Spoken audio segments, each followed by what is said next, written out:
中广公司新闻网心灵的春天节目，听众朋友早安，我是丁美伦。天是3月17号礼拜一，每一个礼拜一节目第一阶段呢，丁都会跟艾琳老师进行生活聊天室哦。最近我们在聊从金钱不同的观念所引发的纠纷哦。那很多人如果说这是我们都是一家人，比如说假设我们是兄弟姐妹，一对父母亲，会不会每一个人的金钱观念就会相同呢？其实好像也不见得哦。那么有一个听众大姐就打来，她说丁，我们家有6姐妹，爸爸妈妈想要生儿子都没有生到，所以呢我们家就是6姐妹花哦。但是呢，因为你知道他们老大现在80几岁，最小的60几岁哦，所以他说在那个年代大家都很穷嘛，所以他听到兔子啊说兔子30几岁父母这样子抠着养长大，他也觉得也没有什么对不对好不好，会不会是兔子的父母亲从小也是这样子被穷养被抠着养长大的。那他说他们家6姐妹都是同一个父母亲，以前都很穷哦，可是偏偏哦，譬如说大姐穿完给2姐，然后反正就是妹妹都穿姐姐的嘛，可是他们家哦偏偏有一个4妹，因为这个听众朋友他是排行老3，他说他们家的4妹呢就是非常的特立独行哦，就是呢他绝对不穿姐姐剩下的衣服。我说哈，他说好像他有印象中他这一个妹妹呢在国中就开始打工，然后他所有的衣服什么通通都要自己买，然后他常常被妈妈打，他也会觉得为什么我做得到我不行哦。那这个长大之后呢，姐妹之间到底有什么样的状况呢？今天我们要跟艾琳老师来聊天。艾琳早安。早，各位听众早。艾琳，你知道很多，如果家里有很多个姐妹，你知道就会比较的出来，大家就会比较哪一个姐妹长得比较漂亮，哪一个姐妹身材好，哪一个姐妹有特长，或者哪一个姐妹爱漂亮哦。那像这个听众朋友，他说他排行老3，他们家那个4妹是从小呢，她绝对不穿人家就是姐姐淘汰下来的衣服哦。所以如果说哈，譬如说以前啊乡下人是不是过年过节要到亲戚家玩呢？他这个4妹永远不去，为什么？他觉得反正我也没有新衣服，我都是穿姐姐剩下，我干脆不出门哦。所以从小这个妹妹跟妈妈的冲突就最多，妈妈就会觉得干嘛要浪费钱，所以妹妹开始她国中就去外面打工，而且呢她跟妈妈非常斤斤计较哦，她就觉得我们家这么穷没问题，我自己赚钱我花在我身上不行吗？所以他们家4妹是从小被打得最凶的。我觉得这种就是我也有听过这样子案例哦，只是我觉得说他会这么坚持，一定有一种心理上的联想。比如说像我碰到的那个案例，他也是属于那种他绝对不穿，或是他绝对不给他的小孩，人家不是说小孩穿人家穿过的衣服会比较好养，而且那个棉质的衣服也会比较舒服，但是他宁可自己洗很多遍，然后折腾很久把它变软，他绝对不去捡人家的，就算新的他也不捡哦。就跟这个所谓的这个妹妹一样，我觉得他们内在听起来有一个相同的逻辑，就是难道我是剩下的吗？我一定要捡人家剩下的吗？难道我就不值得拥有新的吗？其实这种信念一旦在心里植入之后，其实它会展现在方方面面。有时候你会觉得就很像说，我说那个个案他不让小孩子穿别人穿过的衣服，那很多人就觉得说你有需要这么的矫枉过正吗？就很像这个妹妹觉得说穿姐姐的有怎么样，其实她就顶多说我自己赚自己花，我不想穿姐姐的。如果她就是轻描淡写的带过也就算了，但是如果说在这方面他情绪有这么大的波动，甚至跟父母之间会有这么大的冲突，那一定他心里有觉得我在父母的心目中我是剩的，我是不值得存在的。你知道有时候人心里有一个念想就会越搅越深，越搅越深，弄到后来就变得很纠结了。可是艾妮会不会觉得很妙，就是这一个家庭有6个女儿，父母当然用同样的标准嘛来看待这6个女儿，就是大的穿淘汰给小的穿，然后这样一代一个一个的传承下去哦。就是这个四妹不愿意哦，我说那你们其他姐妹，她说其他姐妹也没意见，那等到最后那个六妹老幺出来的时候，一定是家里经济状况比较好了，所以呢妈妈也不会刻意给老幺这个六妹买，就是好比较有钱的就会买，可是呢这个四妹就会觉得说，哦妈你买的好丑，不喜欢，我不要，这样好不好？假设一个人要做1000块，或者给我们1000块买衣服好，或500块好了，你可不可以把500块给我，我自己买？可是妈妈从小就会觉得你怎么会这么鹤立独行啊？是啊，还有刚刚你讲的说，哎呀，父母都是公平的啊，所以他都一视同仁。理想状态，我相信父母一定是这样想。但是后来我们也有发现说，有时候孩子多，老大、老二、老三，其实每一个孩子出生的时候，他的经济状况跟他那个时候的背景跟整个环境状态有时候是很不一样的，所以那时候的吃穿用度跟那个时候我们所谓的价值观也会是不一样的。所以你想想看，如果说老大出生的时候比较拮据，当然什么都要省，老大什么都要帮忙，然后大的要带妹妹什么什么，然后后面的经济条件好一点了，所以妹妹就会觉得说我要什么跟妈妈讲，虽然妈妈面有难色，但是她还是会给我。但是姐姐呢，她的经验里面，她的童年经验里面就是要什么没什么，而且还要帮忙做事，所以你就想到说我们长大之后好像以为我们都一样，可是事实上有时候连父母自己都没有注意到说，其实在不同小孩出生的年代，你跟小孩子说的话其实是不一样的。所以即使我们长大之后看起来我们都长大啦，讲起话来好像都可以沟通啊，那个是长大之后我们受到教育跟受到社会价值观的影响。但是事实上童年的记忆，妹妹的记忆跟姐姐的记忆跟父母跟孩子说的话其实是不太一样的哦。所以这个就是一个重点哦。那重点回到这一个三姐打电话来讲到这个妹妹的状况啊，后来她说她们6姐妹啊，就是住在国外的住在国外，住在大陆的住在大陆哦。然后反正最后就是爸爸很早就过世了，是妈妈最后就是跟这个4妹妹住哦。然后你知道他们这个母女之间哦，就是从小是因为这样，所以你说感情好不好吗？就是妈妈觉得妹妹很叛逆，然后妹妹觉得这个父母脑袋瓜很迂腐，那后来现在不得已，反正就是妈妈最后是跟这个4妹住啊，这样发生一个很大的状况，就是呢，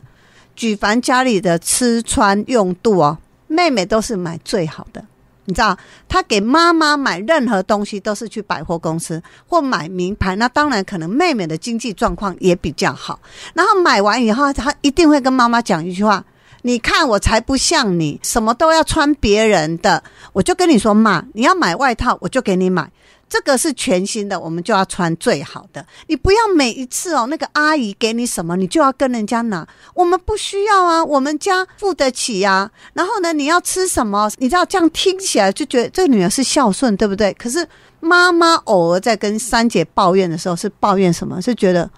我为什么你妹妹每次都指桑骂槐来讲我说小时候对她多不好多不好，可是她也不想想在那个年代我已经能够给她我最好给的，好，她现在什么都帮我买最好的，其实我不需要可是她每次都拿来说嘴。那请问一下，这妈妈现在几岁啦？这个妈妈现在已经98，你看妈妈很长寿，她说女儿老大80几嘛，80嘛，所以妈妈是很年轻就生了老大，反正也是。然后我就说妈妈没有意见，所以她说妈妈虽然98岁，也没有服用什么慢性病处方签用药，身体非常的健康，只是反应慢了一点。以前刚开始到妹妹家的时候呢，好像90岁住了8年嘛，一刚开始对妹妹这些反应妈妈还能够马上反击回去，现在不行，所以他们都觉得跟妹妹说拜托，老妈妈98岁都快100岁，你何苦跟一个老人家在那边计较？但是艾琳，你知道，你特别问我说这个妈妈几岁，因为这个妈妈看样子跟她大姐年纪相差大概18岁或几岁左右所以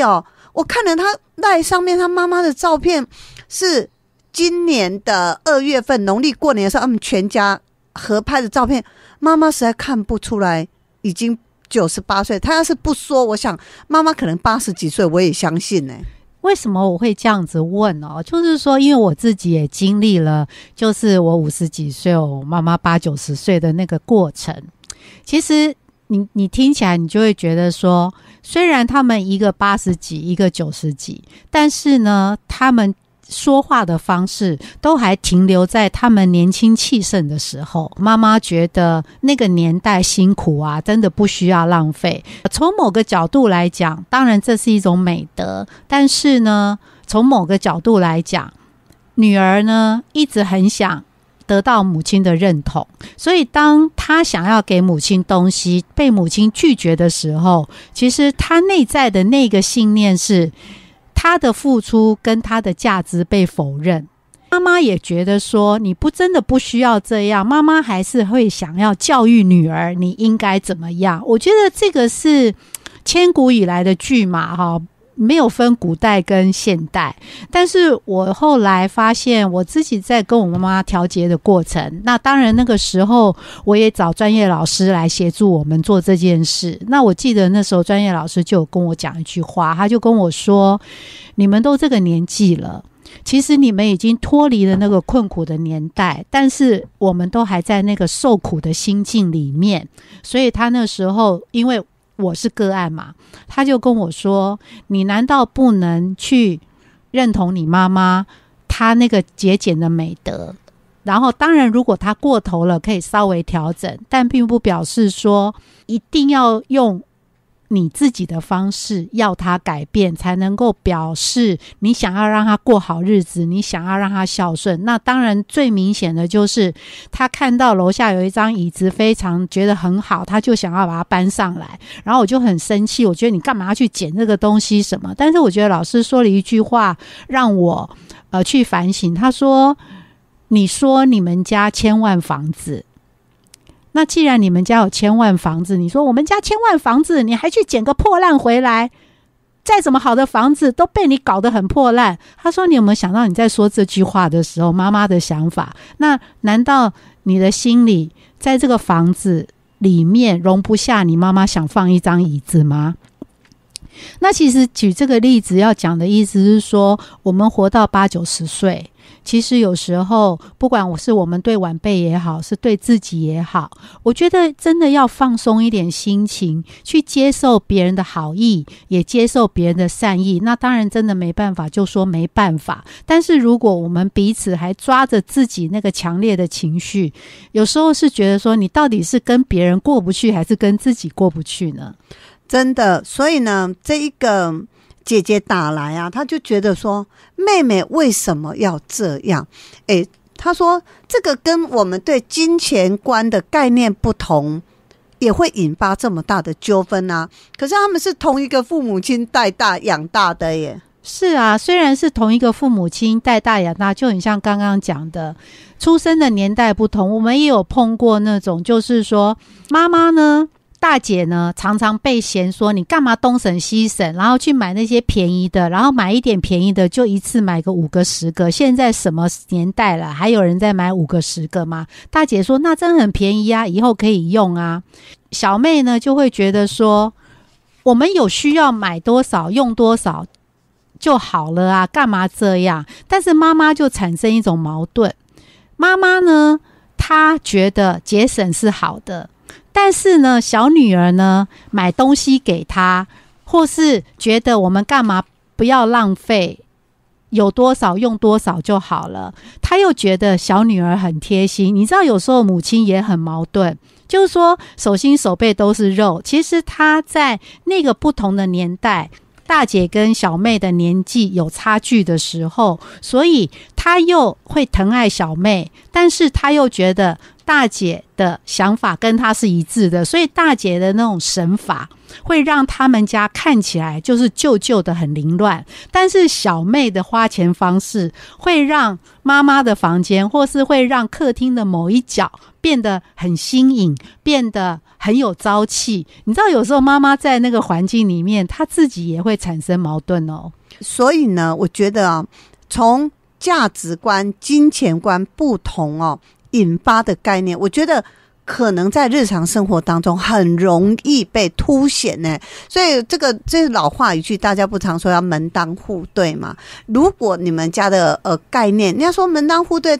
当然在这个很有钱的人里面，他们可能会这样想。可是就我们一般的家庭而言，是不是好像是讲的是价值观比较相同是啊，以前啊，我一听到门当户对，也是第一个想法就是会去到就是你们比较高尚，我们比较低级，你们是读书人，我们是做路边摊的或是什么的。但是我后来才知道说，原来以前所谓的门当户对讲的真的是价值观。比如说有些人他们家就是世代都是读书的，或是世代都是做官的，所以官场有官场的文化，艺文有艺文的文化。但是如果今天我们是生意人，我们是在市场里面工作的，或是我们是做生意的，那生意人有生意人的价值观跟待人处事的方式，那当然他就是会以交易以金钱挂帅。那你说到底是金钱比较重要还是文化比较重要？其实这两个东西是不能拿在一起称说谁高谁低的，而是说你是在什么样的环境被养成，它会造成你的价值排序是不一样的。其实不是说今天我认同金钱就表示我不注重文化，只是价值排序不一样。但是我们好像彼此之间的相处跟耐性好像等不到价值排序1、2、3，在一的时候就已经对杠，就已经吵起来了。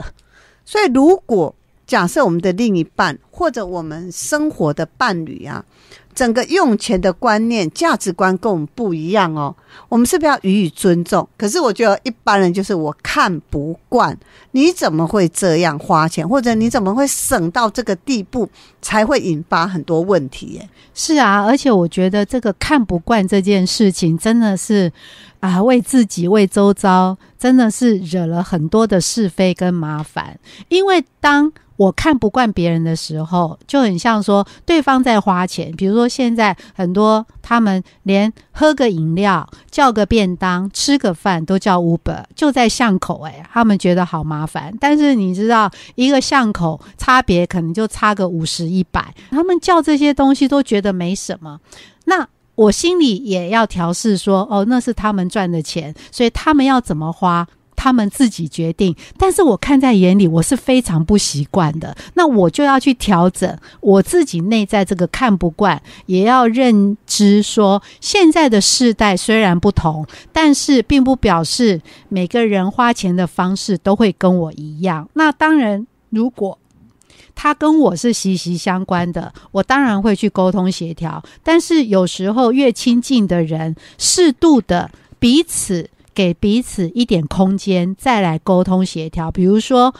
以前我跟我妈之间，我花钱的时候，我某些东西我知道她非常的在意，非常的忌讳，我会避开她。这个避开并不是去断绝我跟她的情感，其实是为了维护我跟她的情感，避免在这方面有所大冲突。但是不能老是拿这个借口说我是善意所以回避。其实有时候我们要是回头来看，有时候我那个当初善意而回避的那个善意其实已经不见了，已经是怕麻烦了。那你知道父母都会有感受的，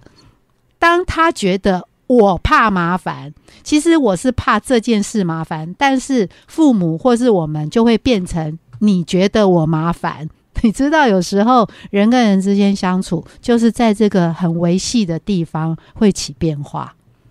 所以我们最近跟艾琳老师生活聊天室谈到了我们跟人的相处，如果从彼此的价值、金钱观不同的话，到底会引发哪些纠纷？那当然，这些问题跟纠纷可能不见得发生在你们的身上，但是我们听听别人的意见，将来如果发生在我们身上啊，我们该如何？但是你说有一些观念是从小跟着我就根深蒂固，我没办法改变啊，那该怎么办呢？艾琳，我们就下次见啦，下次见，拜拜，拜拜。特别提醒我们的听众朋友，我们在3月31号举办一日游啊，这一次我们要去台中石冈啊，早上要先去台中石冈水坝走一走啊，然后接下来我们要去一个景观餐厅啊，也在石冈。这个景观餐厅呢叫仙堂鸡，鲜鸡的鸡，中鸡的鸡啊。那么呢，这个景观餐厅丁丁有把一些照片 po 给我们的听众朋友，大家觉得哇，这个地方很值得去走一走啊。那接下来我们要去一个养菇场啊，吃他们的银耳露跟各类的菇类哦。所以我们3月31号的一日游呢，您可以打电话来报名022570332925703329。聊到这里，我们要休息一下，待会见。中广公司新闻网心灵的春天节目，听众朋友早安，我是丁美伦哦。今天是3月17号，礼拜一。丁丁做广播这么久，我常开玩笑说，我常常有很多的受访的老师啊、专家啊、医生来到我的面前哦，都要先帮我上一课哦。那最近呢，丁丁接受到一个稍微挑战的一个专访是什么呢？访问到我们卫生福利部桃园医院放射医学科的主任梁廷纪梁医师哦。那为什么这个专访是拿很多人说丁丁你不是一天到晚在访问医师吗？是因为我们梁廷纪梁医师他也是卫生福利部所属医院的临床教授呢，他在做很多的研究，特别是他花了10几年的时间在研究生物能以及生物光能共振哦。那么这个我们从去年12月、1月、2月我们就开始做推广嘛。最近我就说，梁医师你最近有没有空？梁医师刚好呢，他就给丁丁一本书，他最新出的书，不过这一本书看起来非常的难，是因为呢是给他们硕士班的学生当教材用的哦。这个叫意识医学生物能 AI 哦。其实看这个题目很难，但是呢就是跟我们过去谈到的生物光能共振的原理，只是加了很多梁医师研发的 AI。 现在什么都是 AI 耶。那这个 AI 到底我们梁医师又研发了什么？那上次呢丁丁第一集跟我们的梁医师专访到他花这么多年的时间在生物光能共振，也是从中医的人体12经络跟穴道点来的。所以丁丁就不断的逼问他说，那对一般人而言，我要缓解疼痛，我要让我的经络通畅，跟我们所谓的针灸啦以及中医的譬如说很多敲打啦按摩到底有什么不一样呢？上次梁医师有跟大家做解释，我就跟梁医师说，我说梁医师可能一般人还不是很懂，所以今天我们要持续这个话题，跟梁廷纪梁医师来聊天。梁医师早安。早安丁丁，早安各位中广的听众，大家好。梁医师，你说你要做一个补充针对你研发的这个生物光能共振那因为呢当初你研发这是一个算是有一台机器嘛，那个机器的感觉就像你做一个按摩椅，10个共振点同时帮你做共振。但是呢因为呢一般人不可能常常有这个机会嘛，所以呢后来协会就研发了一个手持式的小共振那可能就对一般人而言就会觉得这不就是又是一个工具吗？但是梁医师说不行一定要好好的跟大家做解释，这个跟所谓的针灸穴道的按摩其实不一样。不一样的地方是说上次有提到针灸其实在法规上还是需要那个合格的中医师去执行嘛，对不对？好，那我们的生物光能共振的那个以手持共振来讲那就是说它非侵入性，而且它有个特点就是说它会循经感传。好，那这4个字呢，循经感传是一个医学名称不过在中医界大家都知道，只是大家可能比较没听过。也就是说它是透过一个单点输入一个能量，这个单点呢，你要配对到我们所谓的从心脏所衍生出来的12个通道的某一个代表点，或是就是它路径上面的点。你可以想象原来经络道在身体，我们讲12嘛任督以外的12一肝2肾3脾4肺5胃6胆7膀胱8大肠9三焦10小肠11心12心包，它各自有一条通道那这个通道我们只要针对其中一个点，然后把我们的工具设定在它那个点的一个共振的频率，然后呢输入，它就会把能量传导整条通道。那所以呢它不一样，就是说我们不是一个针灸单点的概念，它是以一条通道传导的概念。也就是说你也不需要花很多时间，像我们人体如果以12经络道来讲呢，一边就有365个穴道点，背365个专有名词其实不容易，对不对？那可是我们就化繁为简，就背12条通道的，甚至你可以就是知道它的那个通道点在哪里，那就可以把这个工具来使用。好，那刚刚丁丁提到 AI 嘛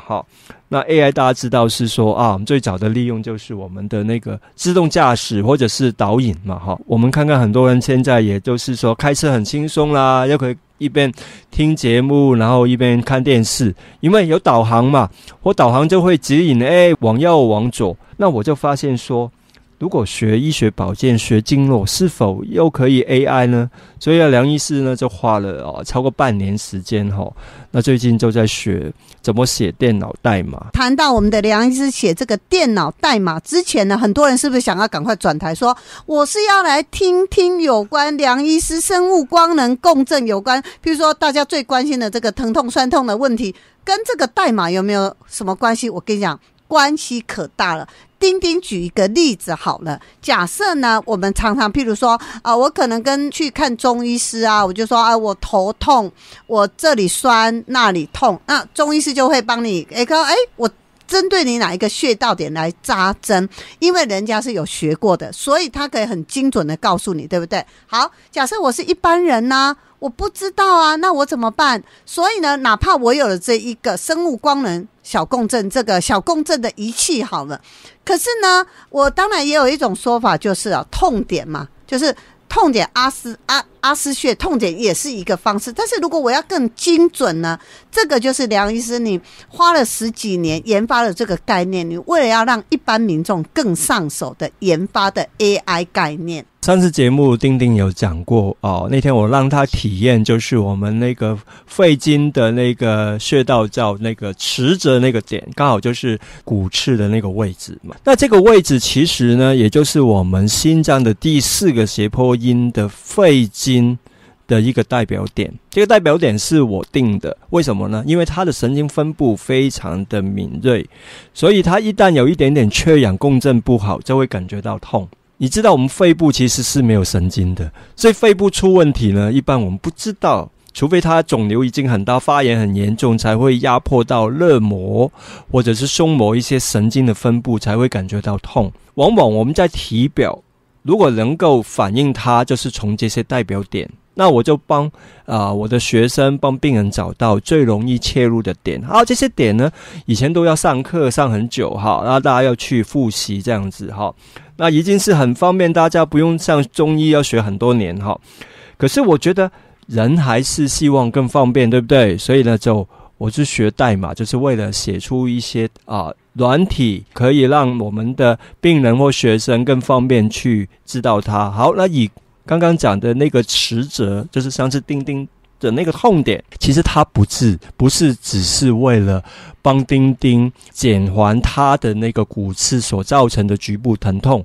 在我们疫情期间我们协会我们就有一系列的课程来教我们的那个使用者，我们的会员使用我们的工具呢，尤其是在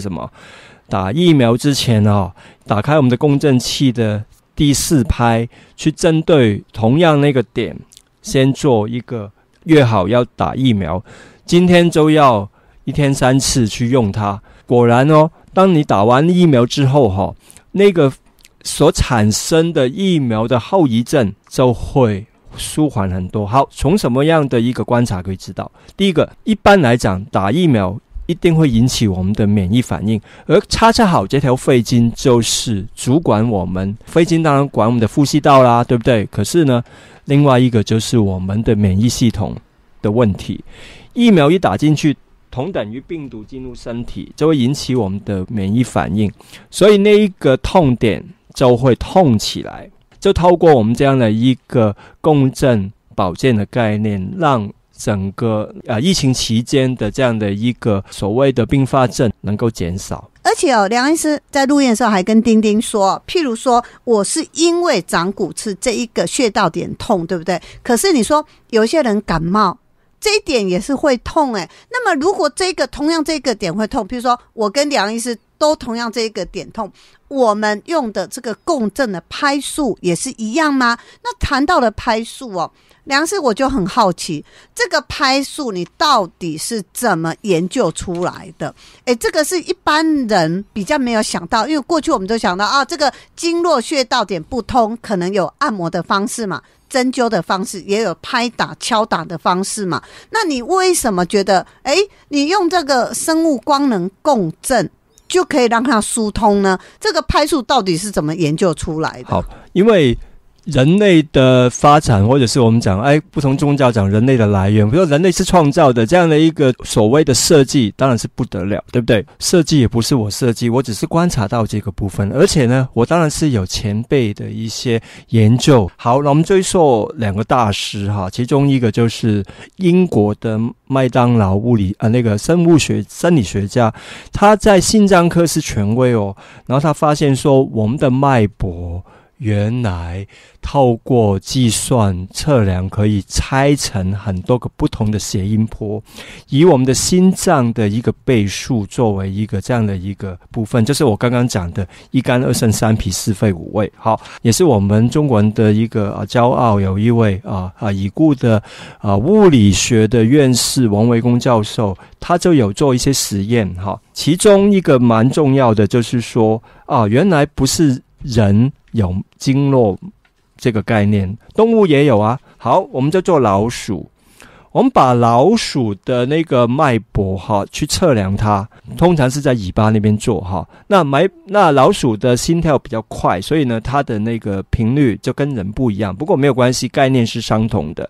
以刚刚所讲一肝二肾，肾就是第二拍就把老鼠测量完之后同步切开它，因为老鼠也要就帮我们牺牲它自己嘛那我们把它的肾动脉绑起来，就会发现说心脏这个脉搏的第二个波整个下降下来。原来是这么实验。就是因为你知道吗做一个医学研究都往往有一系列的，所以呢就是说它是经过很长的一个酝酿。那我本身呢是不是发展诊断医学的部分，我是发展所谓的调理跟治疗医学，所以我就专注在发展这个工具来帮助人。好，所以呢这个顺序不是突然梁医师可以把它变出来的，是经过很久的研究。而且我刚刚讲我是学代码更早之前我是学什么，学那个 IC， 学那个电路板，学怎么样的烧焊那个电路板里面的东西组成一个工具，然后慢慢在我们的实验那边得到效果，再把它调整，这样发展出来的。而且呢梁医师你还有一个专长就是材料的研究，因为要做成这样一个共振仪这个材料很重要嘛。我上次不是说我碰到一个学20几年的气功师傅呢，他就跟我说丁丁，因为我每一次来我都会给大家小小的考试嘛，我说好，我这个手肘这里痛怎么办？他不像梁医师，譬如说梁医师帮我做一个什么样的一个实验，他跟我说丁丁，你捏住你左边的鼻子跟右边的鼻子吸气，左边一定比较不痛，因为你左边痛的比较厉害嘛。结果呢他就是把梁医师研发这个生物光能共振这一个仪器呢放在丁丁的这个疼痛点都不要开电源，我就有感觉了。所以这个是不是从一刚开始的研发材料就有想到这一方面呢？对，那一开始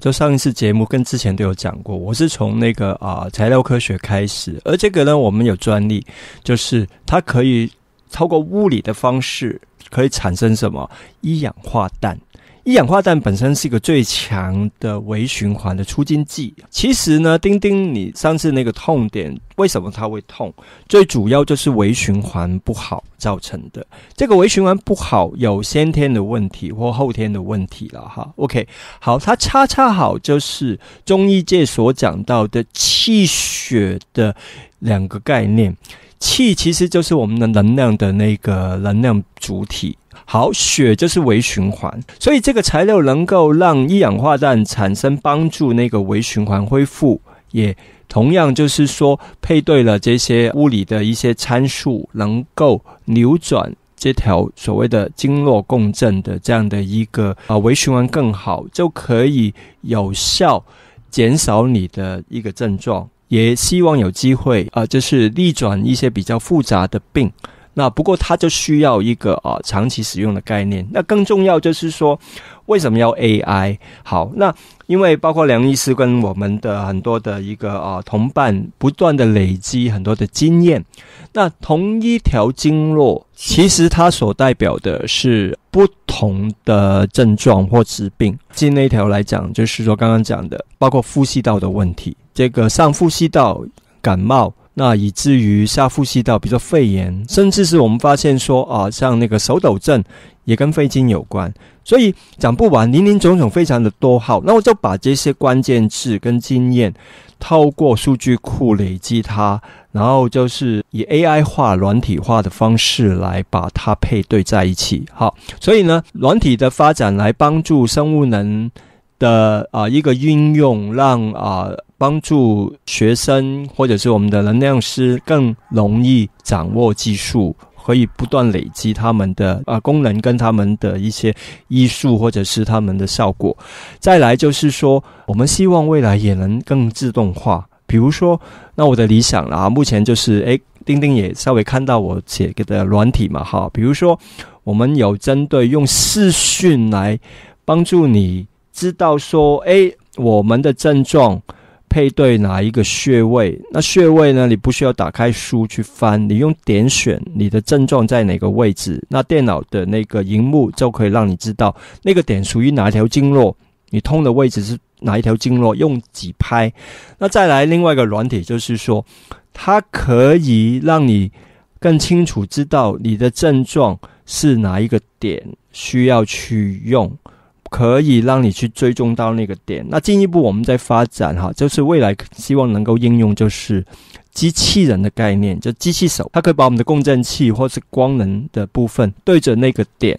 来照射，或者是就是执行，那帮助人更容易更方便使用一个非侵入性的方法。所以这就是一个概念哦。那么梁医师谈到他的这个研究呢，其实还是回到我们一般讲的，就是呢，这个虽然是一个工具没有错，因为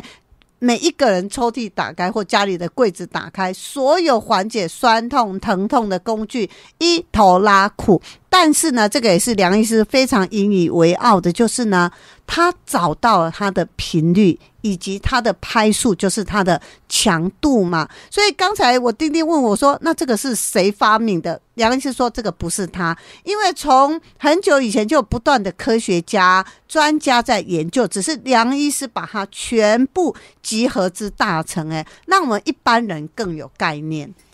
人体是超过我们想象的复杂。以一个7年在医学院学习，然后专科医师训练，到我成为专科医师、主治医师看病，当我发现有能量医学的存在，我还觉得我还在幼稚园学习当中。走到今天，其实还是有那一份热情。我觉得是说，人的复杂度是极为深奥。好，那我们刚刚讲完 AI， 我稍微跳到另外一个部分，就是说，原来我们有一套物理身体。前面其实我简单的讲，就是经络道就是这个物理身体的入口。那最近我们是在筹备一个医学会，叫做台湾 AI 中西牙医整合医学会。其实在我们的筹备会，包括在圆山饭店主持，那都有国内最主要的中西医，包括中医界的大佬，有的是院士然后我在筹备会我就有分享一个主题，那我整理了10几20篇的那个重要的国际论文，主要就是说结合中西医的概念。什么概念呢？就是针灸如何影响到脑电波，还有功能性核磁共振。大家可能听过脑电波，可能对功能性核磁共振其实不太明白，那是目前其实最新的那个有关脑部意识功能的一些研究。好，那我总结这个概念，其实就是说协助中西医有一个平台来交流他们的经验，也让中医的科学化更进一步的主流医学交流在一起。所谓的医事医学那我稍微简单的讲一下，其实就是说我们人对于这个世界跟自己的认知，就是所谓的意识。那意识本身是比较主观的，那目前比较客观的方式其实了解就是我们的所谓的脑电波啦，那我们的功能脑核磁共振去了解它。那其实我是一步一步的来借由这些研究生物能让这个过去觉得非常抽象的一些中医他们执行的一些方式，来让大家了解其实它是有根据的。那这个就是提倡所谓意识医学的这样的一个缘起。谈到了这个意识医学，当然我们刚才梁廷基梁医师已经解释得很清楚如果就丁丁的理解，是不是如果回归到我们一般人的认知，就是呢，当我有情绪的喜怒哀乐，甚至呢我有睡眠障碍的问题，我有各方面，譬如说有些人有虑病症这个感觉上都是我的一个意识的感觉因为梁医师他是一个放射科医师嘛，他常常针对我们大脑很多的片子跟我们的郭叶玲郭医师一样，他常常看到这些片子，所以他就能够知道说原来我们有很多的状况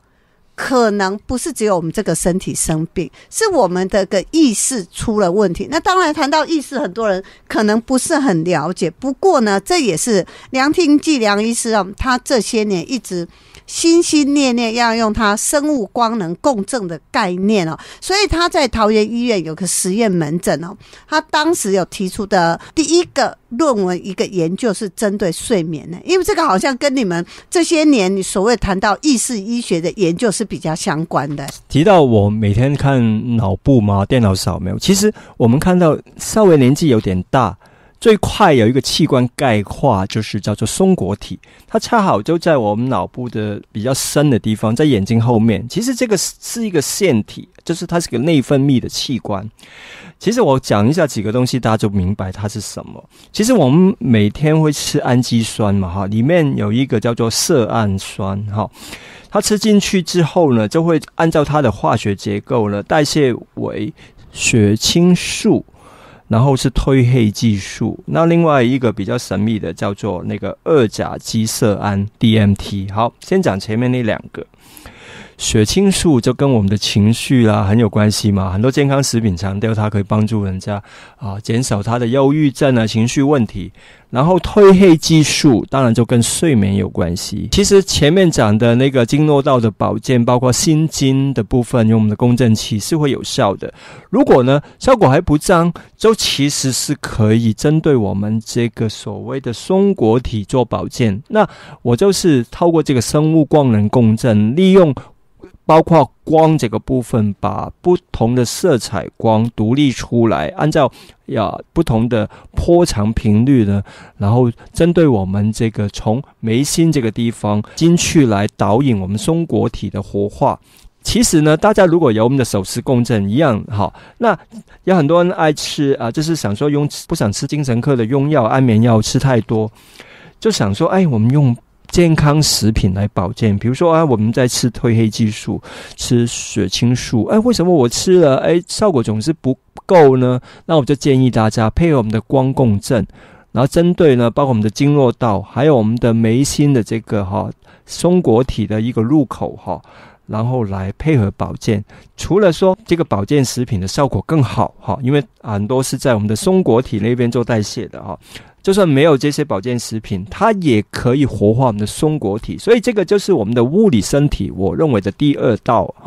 就是心脏共振、松果体。还有第3就谈到我们的潜意识这一块了哈。所以呢，刚才我们梁医师的说明就谈到，我们人其实是一个能量体耶。那这个就是我在看这本书的时候，我刚开始在跟梁医师聊天的时候，我也问梁医师，我说梁医师，如果按照你这样子，松果体的营养成分不就是这些氨基酸啊，这些褪黑激素，这些血清素嘛，那我补充不就得了吗？甚至有一些人补充很多，他根本就睡不着，是因为它没有被活化，所以梁廷基梁医师才会在这个领域当中一直要希望透过这个波长频率以及光来得到一个共振哦。那么这个共振的概念又会影响到我们什么呢？梁医师，我们就下次见啦。谢谢，我们下次见。多人呢对于梁廷基梁医师研发了这个生物光能共振的概念非常的有兴趣所以丁丁呢跟梁医师约好了，我们3月25号礼拜二的早上呢，他会把他的实验门诊搬到我们的服务中心来这个当然也不是说一个真正的门诊，而是呢把他一个大共振小共振的概念呢来跟听众朋友做分享。日期是3月25号的早上如果听众朋友对这个活动有兴趣，您可以拨打我们的服务专线0225703329 25703329。聊到这里，我们要休息一下，待会见。公司新闻网心灵的春天节目，听众朋友早安，我是丁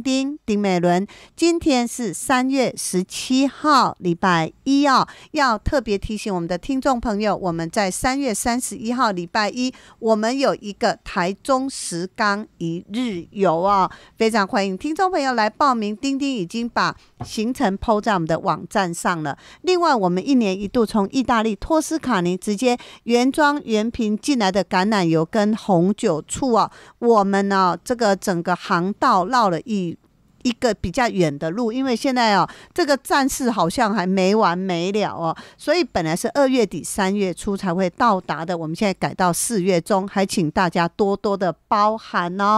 团购专线0225703329 25703329。另外呢，我们就在这个礼拜天早上的9点到12点，我们要来到新竹市东区东门街96号4楼之一的401教室邀请到我们的郑继凯郑大哥，要来邀请我们新竹地区的朋友来体验化整为零没有电磁波的保暖辅具，以及呢保暖缓解疼痛温热刮痧的概念。报名专线0225703329。接下来我们来听听赵轩自播的医疗资讯报道。听众朋友早安，我是赵轩。今天要跟您分享的是联合报健康版民国113年11月27日由记者李清莹所报道的咳嗽最怕肺有事，咳郁3周速就医。俗谚说疑心惊地扫，咳嗽原因百种，医师提醒，别以为咳嗽就是感冒而轻忽，心脏衰竭引起的肺水肿也会让人久咳不止。若是咳嗽超过3周，应进一步就医检查，找出病因，对症治疗。高雄长庚医院内科部副部主任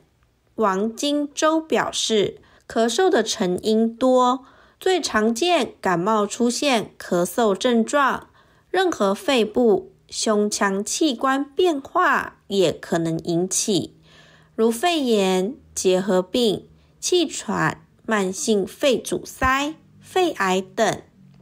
咳嗽常被认为是肺部出了状况，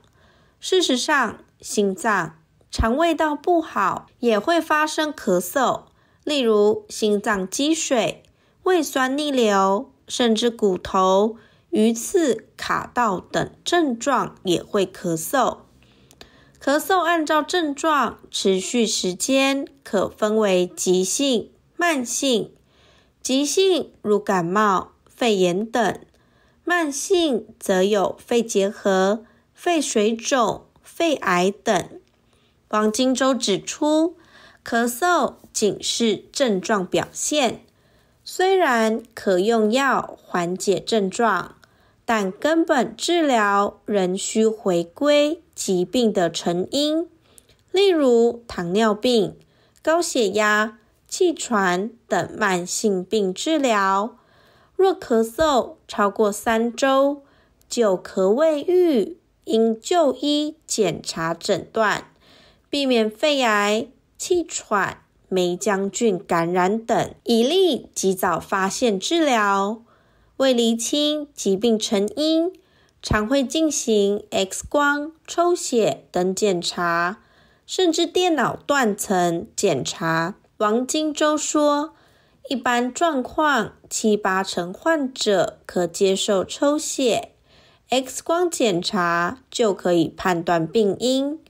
怀疑有肺癌、心衰竭等问题时，必须电脑断层检查确认。中医观点，咳嗽分为热咳与寒咳。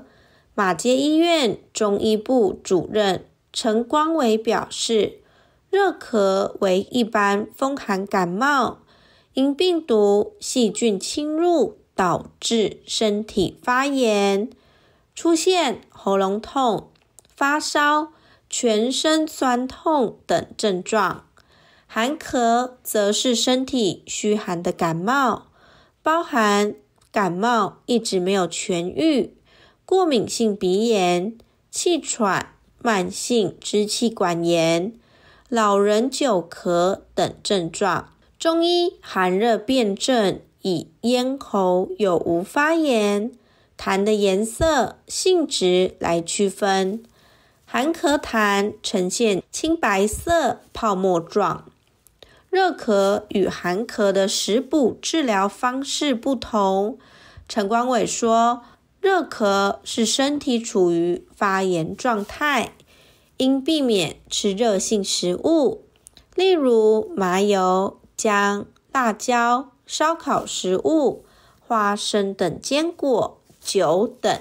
建议可以食用凉性食物，例如西瓜、水梨、柑橘、杨桃等。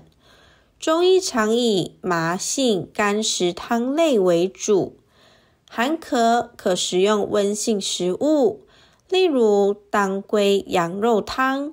油姜烘蛋、人参鸡汤等。中药多以小青龙汤类为主。